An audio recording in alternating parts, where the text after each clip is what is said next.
Саламатсыңар, кымбаттуу сүйүктүү окуучулар. Кутман күнүңөр менен. Баарыңарга жакшы маанай жана жакшы ийгилик күндү каалайм. Бүгүн кыргыз тили сабагы. Аяк ууна айынын 28 күнгө дүйшөмбү. Сабактын темасы суу сактагыч водохранилище. Бүгүн текст менен иштейбиз балдар, текст менен иштөө.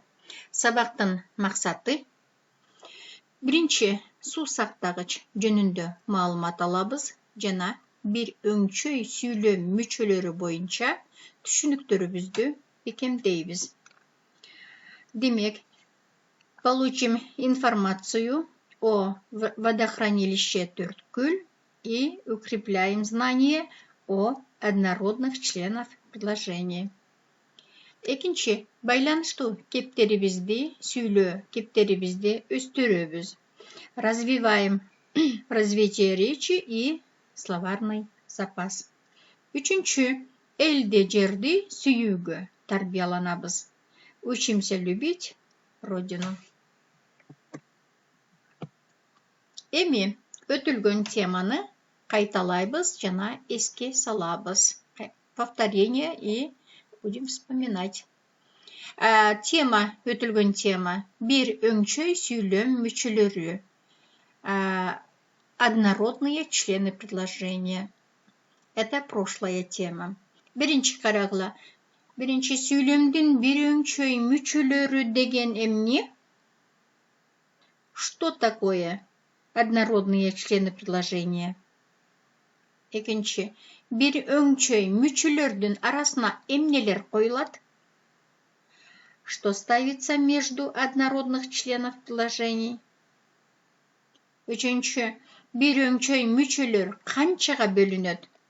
Однородные члены предложения делятся на сколько? Эмесе, жаңы темага көңүл бурабыз. Суу сактагыч текст менен иштөө. Бүгүн балдар чогуу окуйбуз, жакшылап туруп окуйбуз. Мен бүгүн силерге которуп бербеймин.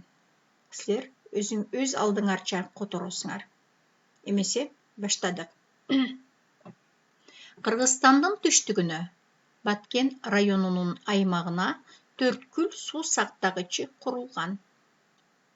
Ага сууну 25 чакырым километр балдар.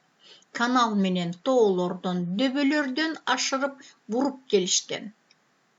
Канал 3 туннелден өтүп келип, суу сактагычка куят. Сууну күзүндө, кышында суу сактагычка топтошот.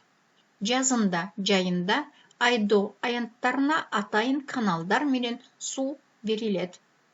Төрткүл суу сактагычы эч качан суу көрбөгөн талаага курулган. Жер кыртышын изилдеген окумуштуулардын сунушу менен суу сактала турган аянттын бардыгына полиэтилен төшөлгөн. Бул болсо суунун жер алдына сиңип кетүүсүнөн сактайт. Төрткүл суу сактагычына 90 миллион метр куб суу батат. Ал жүздөгөн гектар айдоо аянттарды, өрүк чарбаларды, жүзүм талааларды сугарат.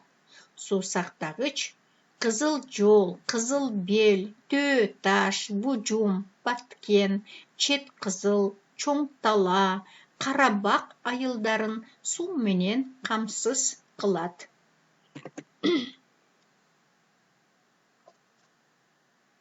Эмесе суроолорго жооп беребиз. Балдар, суроолор текстин негизинде берилет. Бул суроолорго жооп силер кыла турган сүйлөмдөр бул силерге тапшырма болот. Ошондуктан жакшылап туруп окула. Демек, суроолорго жооп беребиз. Ошол силер жооп берген сүйлөмдөр үйгө тапшырма болуп кетет. Эмесе, карагыла.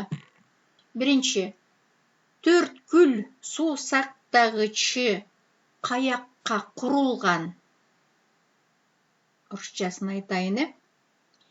Где было построено водохранилище төрткүл.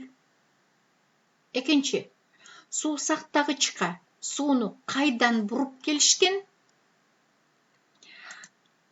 Откуда поступает вода в водохранилище? Üçüncü, суны қачан топтошот? Жана қачан айдоо аянттарына берилет? Когда наполняют водохранилище и когда направляется на полив земельных угодий? Төртінші, су сақтағыч менен эмнелерди сугарат? Какие виды культур поливаются водохранилищем? Төрткүл. Бешинчи, төрткүл су сактагычы кайсы айылдарды су менен камсыз кылат? Какие населенные пункты или села обеспечиваются водой водохранилищем? Төрткүл.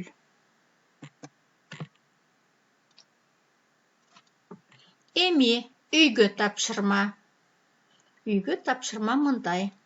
Демек, берилген суроолорго жооп жазгыла. 5 жооп или 5 предложение там. А берилген суроолорго, это как надо перевести? Как понимаем? Отвечаем на заданные вопросы по тексту.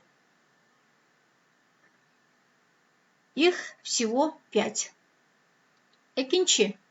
Жазган сүйлөмдөгү бир өңчөй мүчөлөрдүн астын сызгыла. 5 сүйлөм. Демек, написанных предложений подчеркивайте однородных член предложения. Тапшырма түшүнүктүү балдар силерге. Эмесе, көрүшкөнчө бардыгыңарга ийгилик каалайм.